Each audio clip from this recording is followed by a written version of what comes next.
Good morning, welcome to today's vlog.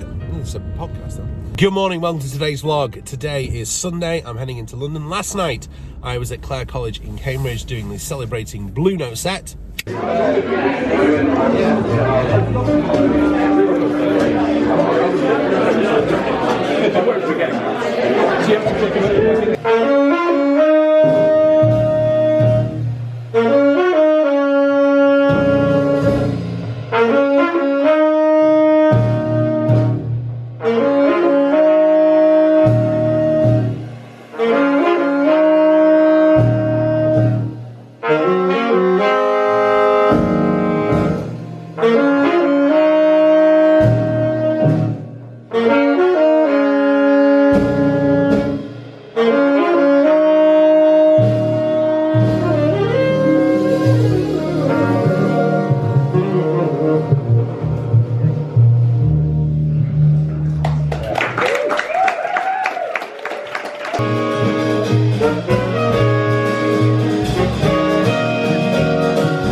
things I did do is I changed the set, because on Friday evening we learned that the great McCoy Tyner had passed away, and I consider it an absolute incredible privilege to have heard McCoy Tyner with Chris Potter, Joe Farnsworth, and I can't remember the bass player's name, at the Barbican in 2011, not long after I'd moved back from Ireland back to England.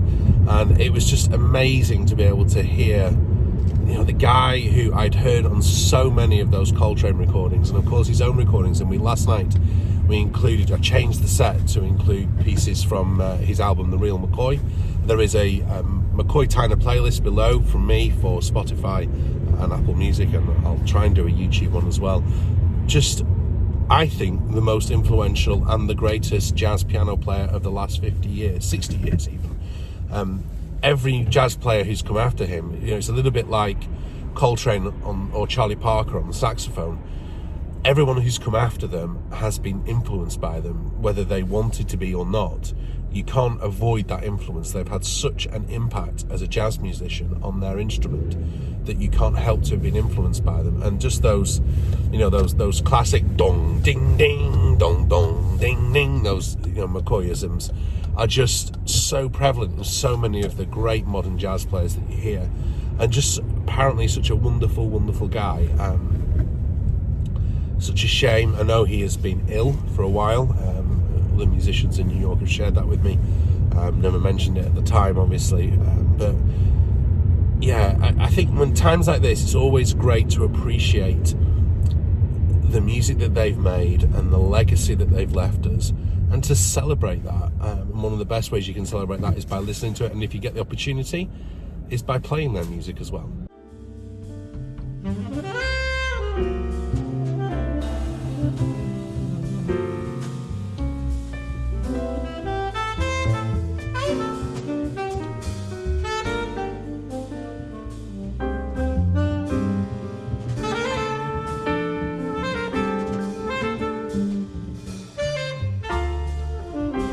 One of the things we can often overlook is how much McCoy Tyner played in that sound of John Coltrane. Obviously the quartet, the four of them, Elvin Jones, Jimmy Garrison, Train and McCoy Tyner, their sound as a group was just so important and so integral to how Coltrane was interpreted in that early to mid 60s vibe.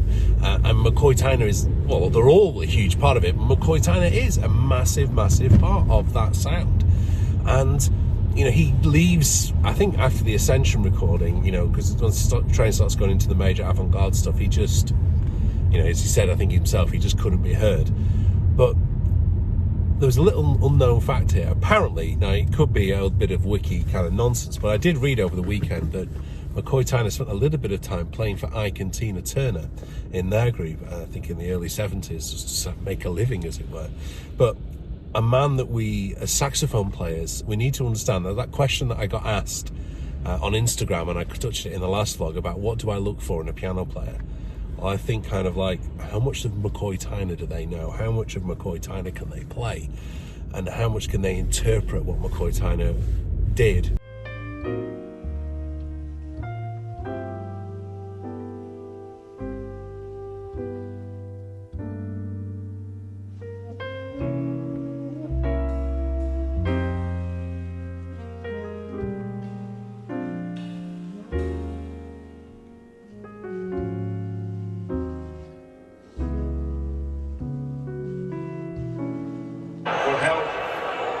Hello. If you keep it a little bit better. What have we been doing? I've been watching the Manchester Derby. Yeah, who's winning? Domination of the ball, Manchester being United. by catch players.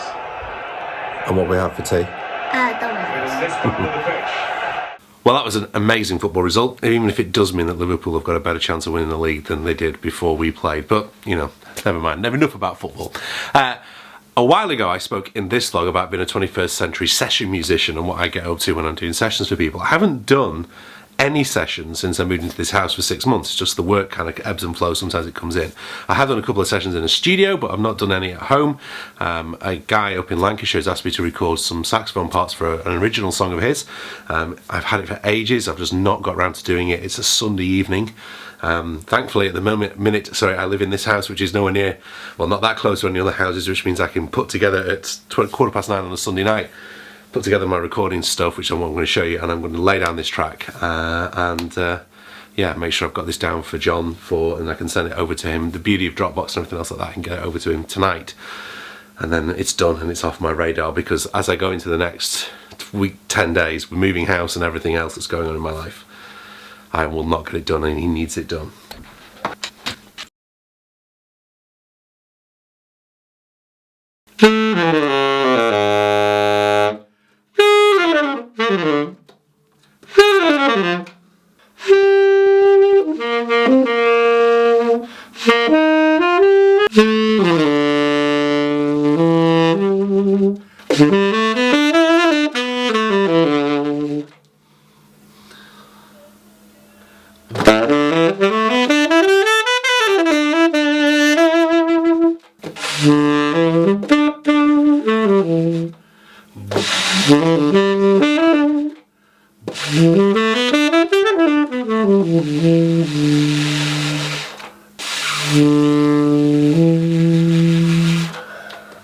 So there you go, giving him 3 versions, probably the better version.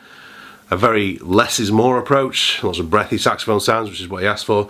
And the third one I always give people is, this is me just letting rip on your song. Take what you want, leave what you want. At least there's something there. If you want a nice lick, I'd just take the shackles off and just blow. Almost a bit too jazz, but trying to give them more than what they need, so then they can just take, maybe a nice lick will come out of that and they can use that. And these days they can sample it and remove it around there. So thank you very much for watching. Check out those McCoy Tyner playlists. They're well worth listening to. This will be my last vlog in this place. I'm signing off the vlog for 2 weeks. We will probably get to 10,000. I hope we will. I hope you'll subscribe if you don't already, and you'll tell your friends, and we'll get over that 10,000 subscriber mark before I move house. If I do, I'll come back on and do a live vlog. If not, with a new house, I will see you there. So thank you very much for your support and for watching and for everything else you do. It's amazing. See you soon. Bye bye.